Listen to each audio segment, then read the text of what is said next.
لیکن وہ یہ بھی جانتے ہیں کہ ہمارے اندر بھی یہ صلاحیت نہیں ہے کہ ہم اس ملک کو رن کر سکیں.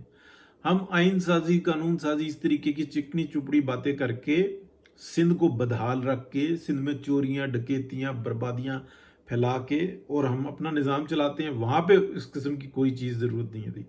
پنجاب کے اندر اور سندھ میں سے کراچی کا جو پارٹ ہے، حیدرآباد وغیرہ، یہ جو انڈسٹریل زون ہے، اس کو چھوڑ کے وہ کہتے ہیں کہ سب جگہ پہ جو ہے نا ہماری سندھ والی صورتحال رہے، اور باقی جگہوں پہ ہمارا دوسرا فیس رہے کہ جناب بلاول ایسے جا رہا ہے، ویسے جا رہا ہے، خارجہ پالیسی یہ اور وہ، اور میں اس کو وزیر اعظم بنا دوں، اور یہ جو سب کچھ. ایسا ہو نہیں سکتا بالکل بھی. جو ہے نا یہ بھی بالکل وہ خام خیالی ہے جیسے اسٹیبلشمنٹ کا ایک پارٹ کہتا ہے کہ ہم نظام کو چلائیں.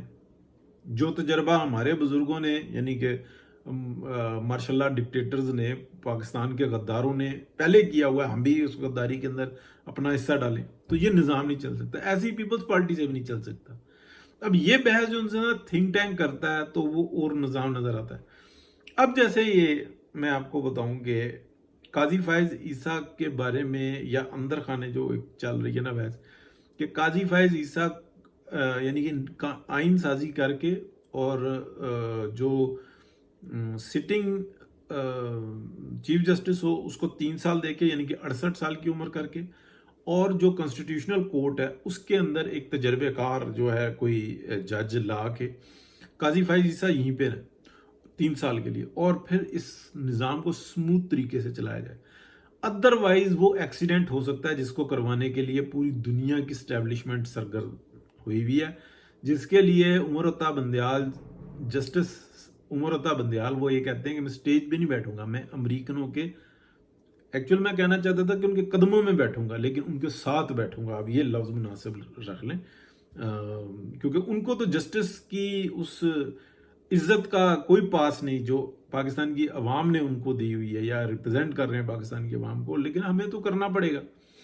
تو اتنے ایک بے شرم لوگ ہیں، جیسے یہ فساد پھیلا کے 8 رکن، کوئی امریکہ رپورٹ دینے گیا، کوئی یہاں سے رپورٹیں دے رہا ہے، کوئی آگے پیچھے بھاگ رہا ہے، لیکن وہ یہ کہتا ہے کہ ہم نے فساد پھیلا دیا، دیکھو پاکستان کے اندر آگ لگا دی. تو اس نظام کو سموتھ چلانے کے لیے قاضی فائز عیسیٰ کی جو ہے نا کنٹینویشن ضروری ہے.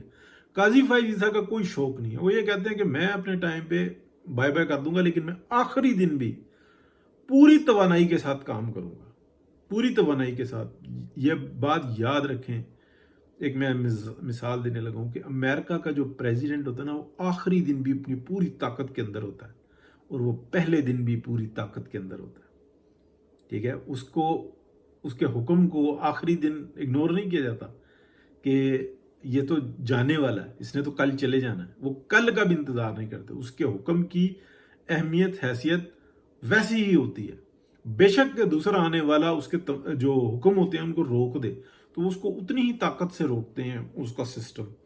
تو ایسے ہی قاضی فائز عیسیٰ کا ایک مائنڈ ہے، وہ اپنی اننگز بہترین کھیلے ہیں، ان کو کوئی غرض نہیں ہے، لیکن یہ ملک کی ضرورت ہے، یہ وقت کی ضرورت ہے کہ ان کو کنٹینیوشن دیں اس ہی سپریم کورٹ کے اندر. اور ایک کانسٹیٹیوشن کورٹ وہ اپنی اس میں بنائیں، یعنی کہ پارلیمنٹ کے ساتھ مل کے، طاقت کے ساتھ، کہ ایک کانسٹیٹیوشنل کورٹ بنے، اس کا کوئی چیف جسٹس آئے. بہت اچھے ہمارے پاس اس وقت میں ججز موجود ہیں جو وہاں پر جا سکتے ہیں، اور یہ کنٹینیو کرے کم از کم 3 سال. اور پھر جو ہے نا یہ نظام دو ایک سال بھی گزر گئے نا تو یہ نظام ایسا ہو جائے گا کہ خود بخود بہتری کی طرف چل پڑے گا. 70 سال سے پاکستان کی جو اسٹیبلشمنٹ ہے نا، اس نے اس نظام کو اپنے مفادات کے لیے، باہر سے تو اشارے ہوتے ہیں، یعنی کہ جب امریکہ کا وزٹ ہوتا ہے نا آرمی چیف کا، اس کو یہ کہا جاتا ہے کہ جی اگر آپ مارشل لا لگاتے ہیں تو ہماری طرف سے آپ کو پوری سپورٹ ہوگی، اور آپ ہمارا کوئی انٹرسٹ نہیں ہے، بس آپ یہ سنبھالیں اور بہتری کریں. اور یہ جو ان سے یہ چور ہیں، یہ چکے ہیں، ان کو فائلیں دکھائی جاتی ہیں. ایسی ہی فائلیں جو پاکستان کے اندر جو انٹیلیجنس کے ادارے ہیں انہوں نے جھوٹی سچی بنا کر رکھی ہوئی ہیں، جو اپنے مفادات کے لیے جھوٹ سچ کرتے ہیں. یہ تمام باتیں کھل چکی ہوئی ہیں. یہ تو سوشل میڈیا جو ہے نا ایک ایک چیز اٹھا کے سامنے رکھتا ہے، اس لیے اس سوشل میڈیا سے نا بہت لوگوں کو خطرہ بھی ہے. اب پاکستان جس مراحل کے اندر ہے، میں یہ سمجھ رہا ہوں کہ یا تو بہت ہی بربادی ہوگی، اور یا بہت بہتری ہونا شروع ہو جائے گی اور پھر بہتری سے بہتری ہو جائے گی. الیکشن جلدی آ سکتا ہے اور الیکشن جلدی آنا ضروری بھی ہے، لیکن اس بحران سے نکل کے یہ آئی ایم ایف کا پیکج تھرو ہو جائے، یہ نظام ہو جائے اور پورا کنٹرول ہو جائے اور یہ سپریم کورٹ اور کانسٹیٹیوشنل کورٹ آ جائے، تو پھر ایک نیا الیکشن آ جانا چاہیے جس کے اندر جو اصل لیڈر ہے وہ سامنے آئے، جو لیڈرشپ ہے وہ سامنے آئے اور جمہوریت انسان اپنے پیروں پر چلے. آپ سمجھ لیں کہ یہ پاکستان کو بچانے کے لیے کڑوی گولی کھائی ہوئی ہے بہت سارے لوگوں نے.